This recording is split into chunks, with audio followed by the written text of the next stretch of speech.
নমস্কার বন্ধুরা, সবাই কেমন আছেন? ভালো আছেন তো? আশা করি সবাই ভালোই থাকবেন। আর আমি আজকে মুখ ছাড়ানোর মতো রেসিপি নিয়ে চলে এসেছি। প্রথমে তেঁতুলটাকে ভিজিয়ে রেখেছি দেখুন, আর পোস্তটাকেও ভালো করে বেটে নিয়েছি। আর কেমন করে বেটে নিয়েছি সেটা আপনাদের হাতে করে দেখালাম, দেখলেই বুঝতে পারবেন।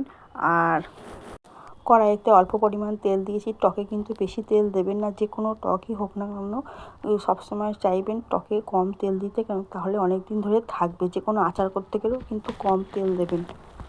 এবার দেখুন আমি তেঁতুলটাকে ভালো করে চটকে নিয়েছি। চটকে নিয়ে এবার ছিবড়েটাকে তুলে ফেলে দিচ্ছি, ওটাকে থাকলে অসুবিধা হবে খেতে গেলে।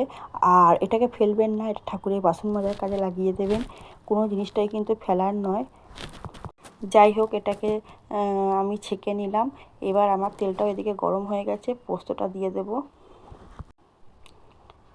দেখুন পোস্তটা এবার তেলের মধ্যে দিয়ে দেবো। এবার দেওয়ার পর কেমন ফুটছে দেখুন, বাপরে বাপ, আর ফুটিস না রে। এই ফোড়াটাকে বন্ধ করতে গেলে আমাকে তেঁতুল জলটাও দিয়ে দিতে হবে, বুঝেছেন তো? এবার তেঁতুল জলটাও আমি ঢেলে দেবো এর উপরে। এবার দেখুন তেঁতুল জলটা দিচ্ছি এর উপরে, দিয়ে ভালো করে খুন্তি দিয়ে নাড়িয়ে নেব, নাহলে পরে জমাট বেঁধে যাবে।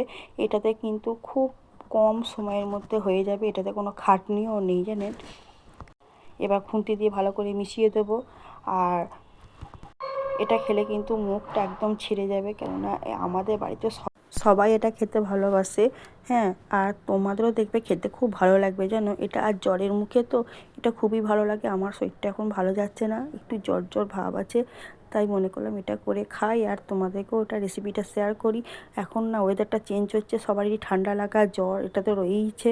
কেননা এটা আমাদের দোষ না, এটা সিজনের দোষ, বুঝেছেন তো? এই সিজন চেঞ্জ হলেই দেখবেন এরকম সবারই মোটামুটি শরীর খারাপ করে।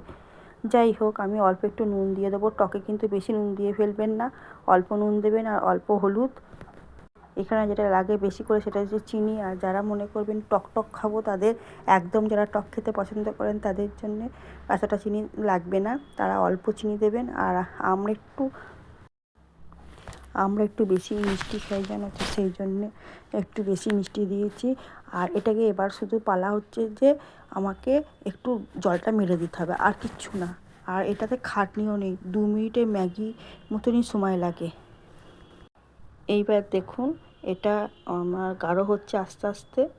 এবার যতটা একটু গাঢ় হলেই আমি নামিয়ে দেব। এই দেখুন কেমন, বুঝতে পারছেন? কিন্তু পোস্তটা একদম মিশে গেছে তেঁতুলের সাথে, এটাই হয়। আর এটা করে কিন্তু আপনারা অনেকটা করেও রেখে দিতে পারেন, কিন্তু নষ্ট হবে না এটা, জানেন তো? ফ্রিজে অনেক দিন থাকে এটা। আপনারা লাস্টটা দেখেই বুঝতে পারবেন যেমন আচারের মতো হয়ে গেল এটা। এটা লাস্ট পাতে যখন ভাত দিয়ে খাবেন না, দারুণ দারুণ লাগে জানেন।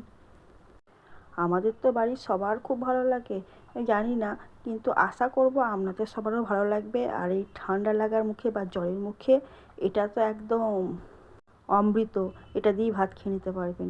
যাই হোক, ভালো থাকবেন, সুস্থ থাকবেন।